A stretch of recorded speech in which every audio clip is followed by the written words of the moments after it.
India के द्वारा Chandrayaan one mission launch किया जाता है। चांद पर पहुंचकर ये स्पेसक्राफ्ट कुछ ऐसी चीज की खोज करता है जिसको लेकर दुनिया भर में हेडलाइंस छप जाती है।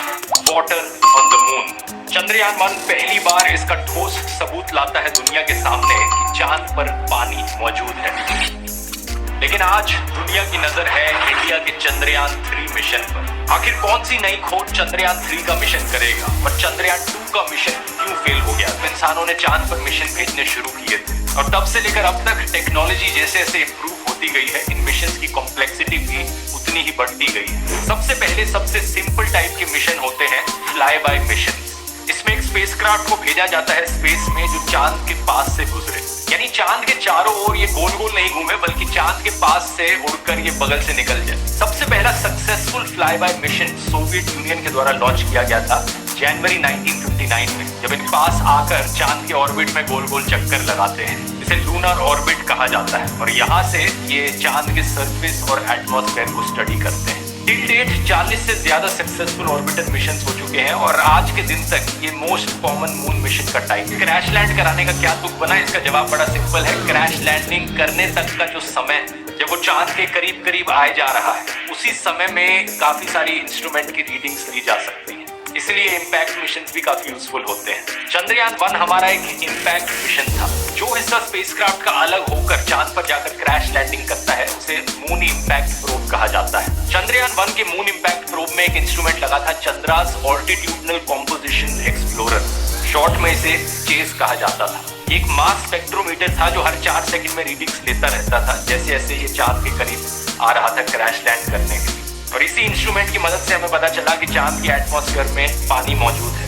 ये मून इम्पैक्ट प्रोब क्रैश करता है शैकल्टन क्रेटर पर जाकर। चांद पर एक क्रेटर है जो चुना गया था और जो पॉइंट ऑफ इम्पैक्ट है उसे नाम दिया गया जवाहर पॉइंट। चंद्रयान-1 में एक ऑर्बिटर भी था जो अपना ऑर्बिटर मिशन अलग से कर रहा था। ऑब्वियसली ऑर्बिटर के बिना मून इम्पैक्ट प्रोब लॉन्च भी नहीं किया जा सकता। इस ऑर्बिटर में चांद पर भेजा जाता है सॉफ्ट लैंडिंग करने के लिए। क्रैश नहीं करना, आराम से उतारना है ताकि चांद पर लैंड जो हिस्सा लैंड करता है उसे यूजुअली लैंडर कहा जाता है। ये करना बहुत कॉम्प्लिकेटेड चीज है और जब अमेरिका और सोवियत यूनियन ने पहली बार ट्राई करी ये करने की तो पहले 15 अटेम्प्ट्स में वो फेल रहे। 15 अटेम्प्ट्स मायने रखता है।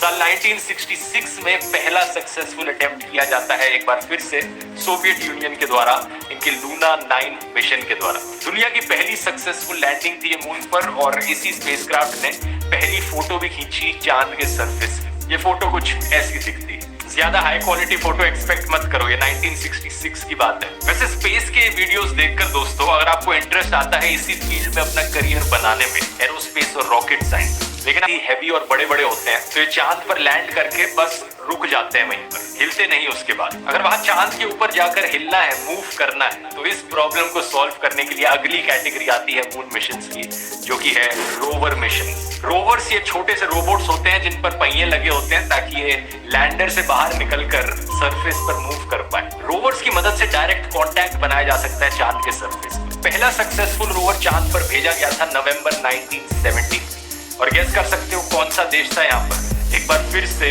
Soviet union. इसके बाद आखिरी कैटेगरी होती है मून मिशंस की ह्यूमन मिशंस, जहाँ पर इंसानों को लैंडर में बिठाकर चांद पर उतारा जाता है और रोवर की जगह इंसान अपने पैरों का इस्तेमाल करके चांद की जमीन पर कदम रखते हैं। ये एक ऐसी चीज थी जो अमेरिका ने सोवियत यूनियन से पहले कर ली थी 1969 में, जब नील आर्मस्ट्रांग ने पहली बार चांद पर कदम रखा। नासा के द्वारा आखिरी ह्यूमन मून मिशन भेजा गया था साल 1972 में, तो तब से लेकर अब तक किसी ने चांद पर कदम नहीं रखा है और इन टोटल सिर्फ 12 लोगों ने ही चांद की जमीन पर कदम रखा।